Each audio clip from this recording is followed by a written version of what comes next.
Сайн байцгаана уу? Сүхбаатар аймгийн Баруун Урцмын 4-р сургуулийн сайн туршлагаас танилцуулъя. За сургуулийн жилийн үйл ажиллагаагаа төлөвлөх менежментийн зураглалаа гаргахдаа бид бүх төвшний оролцогчдоос судалгаа санал хүсэлт авч нэгтгэн харгадаг.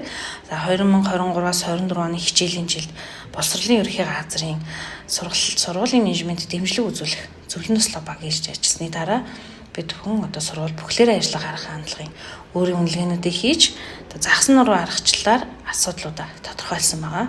Эндээс бид бүхэн цааш хийх үйл ажиллагааны зорилтуудаа гаргасан.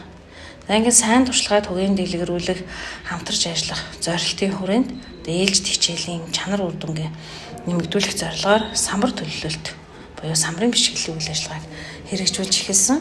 За одоо манай багш нарын маань өдөр тутмын үйл ажиллагааны нэг чухал хэсэг бол багш суралцагчд маань юу хийзээ, хэрхэн яаж хийхээ эренбэлж цэгцэлж тогтоодог бүтээлч үйл ажиллагаа бол ээлжид хичээлийн төлөлт байдаг. За ингээд ээлжид хичээлийн төлөлт дотор бол самбар төлөлт бол маш чухал үүрэг гүйцэтгэдэг.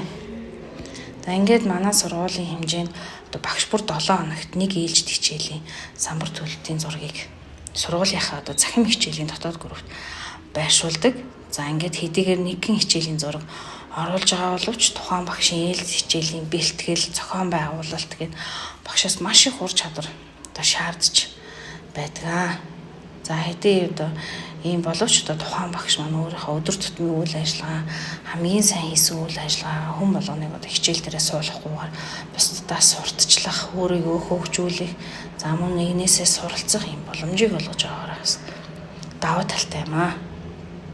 За ингээд самбар төлөлтийнхаа үйл ажиллагааг бид нар өнгөрсөн хичээлийн жилд туршин хэрэгжүүлээд цаашид хэрэгжүүлэх талаараа нийт багш нар санал асуулга авахд 95% нь үргэлжлүүлэн хэрэгжүүлэх зайлшгүй шаардлагатай ажлуудын маань нэг юм аа гэж үзсэн учраас энэ хичээлийн жилд бид бүхэн үргэлжлүүлээд хэрэгжүүлээд явж байна. За ингээд бүх багш нараа бас жигд оролцуулах, мөн бас тухайн багшийнхаа үр дүнд ажлынх нь үр дүнд бас тооцох зорилгоор сургалтын менежерүүд тэмдэглэл хөтлөн ажилладаг.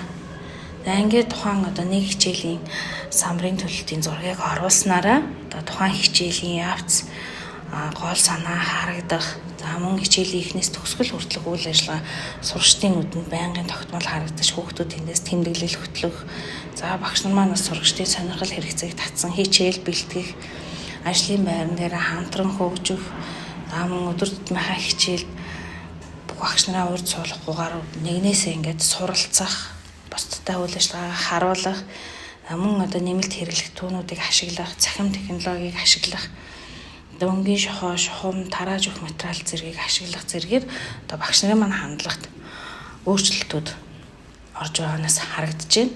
За ингээд самбарыг цэгцтэй, үр дүнтэй бас ашигласнараа бас ямар эерэг өөрчлөлт гарч ийн гэхээр сурагчид маань бас хичээлийн тэмдэглэлийг маш сайхан хийж дэвтрийн үйл ажиллагаас илүү сайжирч эхэлсэн. Ингээд бид нар ээлжид хичээлийн тэмдэглэлийг маш цэвэрхэн, нямбаа сайн хийдэг. За мөн бас бүтээлчээр тэмдэглэл хөтэлдэг хүүхдүүдийнхаа дэвтрийн зургийг сургуулийнхаа нээлттэй группт байршуулж хүүхдүүдэд урамшуулдаг байгаа.